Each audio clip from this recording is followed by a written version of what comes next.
জীবন কোনো গল্প নয়, কিন্তু প্রত্যেকটা মানুষ নিজের মতো করে একটা বই, যার প্রত্যেকটা পাতায় লুকিয়ে থাকে না বলা হাজারো গল্প। নমস্কার সুপ্রিয় দর্শক বন্ধু, প্রত্যেককে আরও একবার স্বাগত জানাই শুভকথা ইউটিউব চ্যানেলের নতুন পর্বে। কেমন আছেন বন্ধুরা? আশা করছি প্রত্যেকে সুস্থ আছেন, ভালো আছেন। দর্শক বন্ধুরা, আর কয়েকটি দিনের পরই আসতে চলেছে মে মাস, 2026 সালের পঞ্চম মাস। এস নামের ব্যক্তিদের জীবনে এমন এক অদ্ভুত পরিবর্তন, যা এক ঝটকায় তাদের ভাগ্যচক্রকে উল্টে দেবে। বিভিন্ন গ্রহ এমন এক সংযোগ তৈরি করবে, যা এস নামের ব্যক্তিদের জীবনে পুরনো বাঁধনকে ছিঁড়ে ফেলবে, দিয়ে নতুন দরজা খুলে দেবে। যতটা নিজেকে আটকে রাখতে চাইছেন, ততটাই যেন মনে হবে ভাগ্য বিধাতা আপনাকে সামনে এগিয়ে দিচ্ছে। কিন্তু সেটা আপনার জন্য কতটা পজিটিভ নাকি বেশিরভাগটাই নেগেটিভ? এক কথাই বলা যেতে পারে, মে মাস এস নামের ব্যক্তিদের জন্য এক রহস্যময় সংকেত বহন করবে। যারা প্রতিদিন ধৈর্য ধরে সবকিছু সহ্য করে গিয়েছে এবং যারা কষ্টের কথাগুলি বহুদিন ধরে বুকে চেপে রেখেছেন, তাদের জন্য আসতে চলেছে এক পরিবর্তন। যে পরিবর্তন শুধু অর্থে নয়, মানসিক শারীরিক দিকেও আলোর শিক্ষা জাগিয়ে তুলবে। যে সকল ব্যক্তিরা এতদিন বহু মানুষকে ঠকিয়েছেন, বিলাসের জীবনে অতিবাহিত করেছেন, তাদের জীবনে আসতে চলেছে দুর্দিন। ঘনঘটা মহাবিশ্বে এস নামধারী ব্যক্তিদের কানের কাছে এসে ফিসফিস করে যেন বলবে, তুমি যথেষ্ট কেঁদেছ, যথেষ্ট হারিয়েছ, এবার এসেছে ঘুরে দাঁড়ানোর সময়। নিজের যোগ্য প্রতিভাকে দেখিয়ে প্রত্যেক মানুষের মুখে যোগ্য জবাব তুলে দেওয়ার মোক্ষম সময় এই মে মাস। এস নামের মানুষদের মনের গভীরের ভাবনা একটা ঢেউ উঠে চলেছে। কিন্তু বন্ধুরা, এক মুহূর্তের জন্য চোখটি বন্ধ করুন আর ভাবুন, এই রকম প্রত্যেকটি আধ্যাত্মিকতামূলক ভাবনা এবং ভবিষ্যৎ বার্তা যদি আপনারা ভিডিওর মাধ্যমে পেতে পারেন, তাহলে আপনাদের কতটা ভালো লাগবে।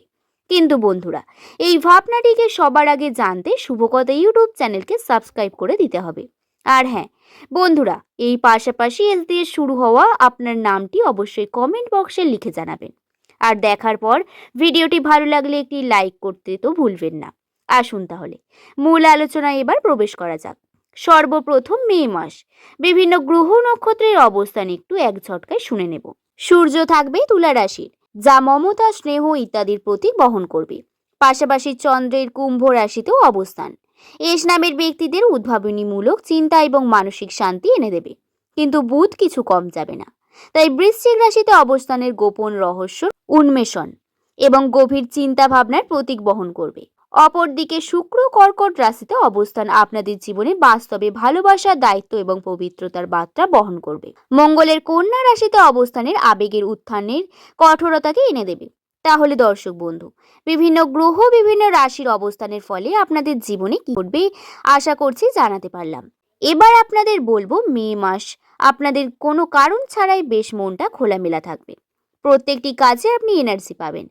অসম্পূর্ণ কাজগুলি করার জন্য ইচ্ছা প্রকাশ করবেন, যা আপনাদের বহুদিনের আটকে থাকা কাজটি সম্পন্ন করতেও বিশেষ উদ্যোগী হয়ে উঠবেন।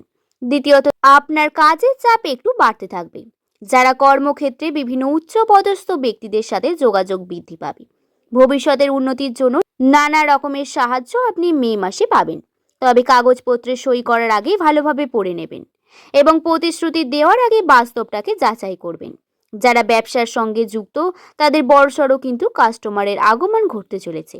বেকার ব্যক্তিরাও একটি কর্ম পরিকল্পনা তৈরি করে ফেলতে পারেন। প্রেমের সম্পর্কে কিছুটা উত্থান পতন আসতে পারে। সম্পর্কের মধ্যে কিছুটা ভুল বোঝাবুঝি এবং সন্দেহ বাড়বে। তবে বন্ধুরা, আপনি এতদিন যে সকল মানুষের চিনতে ভুল করেছিলেন, সেই ভুল আপনাদের খুব শীঘ্রই ভাঙতে চলেছে।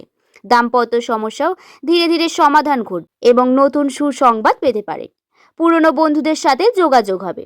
বাড়ির বাইরে ঘুরতে যাবার নানা সুযোগও আসতে পারে। পরিবারের প্রত্যেকটি সদস্যর সাথে খোলামেলা আলোচনা করে মে মাসটা ভালোই কাটবে। পাশাপাশি আর্থিক উন্নতির জন্য নানা সিদ্ধান্ত নিতেও সক্ষম হবেন।